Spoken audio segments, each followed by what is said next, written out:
കായംകുളം താലൂക്ക് ആശുപത്രിയിലെ police aid പോസ്റ്റിൽ പോലീസുകാരെ ഇരിക്കാൻ അനുവദിക്കുന്നില്ലെന്ന ആരോപണം.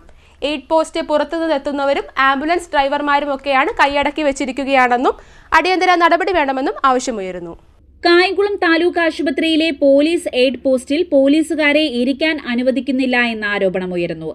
സർക്കാർ ആശുപത്രികളിലെ ഡോക്ടർമാർക്കും മറ്റു ജീവനക്കാർക്കും സംരക്ഷണത്തിന് വേണ്ടിയും അതിക്രമങ്ങൾ തടയുന്നതിനു വേണ്ടിയുമാണ് പോലീസുകാരെ എയ്ഡ് പോസ്റ്റിൽ ഡ്യൂട്ടിക്ക് നിയോഗിച്ചിരിക്കുന്നത്. എന്നാൽ കായംകുളത്ത് എയ്ഡ് പോസ്റ്റ് പുറത്തുനിന്ന് എത്തുന്നവരും ആംബുലൻസ് ഡ്രൈവർമാരുമൊക്കെ കൈയടക്കി വെച്ചിരിക്കുകയാണ്. കഴിഞ്ഞ ദിവസം എയ്ഡ് പോസ്റ്റിൽ ചില ജീവനക്കാരും പുറത്തു നിന്നുള്ളവരും കയറിയിരുന്നത് ഡ്യൂട്ടിയിലുള്ള പോലീസുകാർ ചോദ്യം ചെയ്തതിനെ തുടർന്ന് ഇരു കൂട്ടരും തമ്മിൽ തർക്കമായി. പോലീസുകാർ വിവരം SHOയെ അറിയിച്ചു.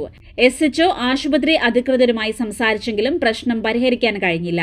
തുടർന്ന് DYSP വിഷയത്തിൽ ഇടപെട്ട് ആശുപത്രി അധികൃതരെ വിളിച്ച് വിഷയം ധരിപ്പിച്ചെങ്കിലും നടപടിയൊന്നും ഉണ്ടായില്ല. താലൂക്ക് ആശുപത്രിയിലെ പോലീസ് എയ്ഡ് പോസ്റ്റിൽ പകലും രാത്രിയിലും 2 വീതം പോലീസുകാരാണ് ഡ്യൂട്ടിയിലുള്ളത്. എന്നാൽ പോലീസ് എയ്ഡ് പോസ്റ്റിൽ യാതൊരു സൗകര്യവുമില്ല. താഴത്തെ നിലയിൽ പ്രവർത്തിക്കുന്ന പോലീസ് എയ്ഡ് പോസ്റ്റിലെ ഡ്യൂട്ടിക്ക് ഇരിക്കുന്ന പോലീസുകാർ പ്രാഥമിക കൃത്യങ്ങൾക്ക് 4ാമത്തെ നിലയിൽ പോകണം. എയ്ഡ് പോസ്റ്റിൽ ആശുപത്രിയിലെ ജീവനക്കാരും പുറത്തു നിന്നുള്ളവരുമൊക്കെ കയറി ഇരിക്കുന്നതിനാൽ പോലീസുകാർക്ക് പലപ്പോഴും ഇവിടെ ഇരിക്കാൻ കഴിയാറില്ല.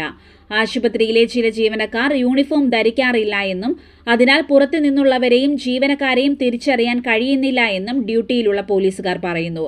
ആശുപത്രി അധികൃതർ നിസ്സംഗത തുടർന്നാൽ CCTV ക്യാമറകൾ പരിശോധിച്ച് എയ്ഡ് പോസ്റ്റിൽ അനധികൃതമായി കയറിയിരിക്കുന്നവർക്കെതിരെ നടപടി സ്വീകരിക്കുമെന്ന് പോലീസ് ഉദ്യോഗസ്ഥർ പറഞ്ഞു. CD Net news, Kayamkulam.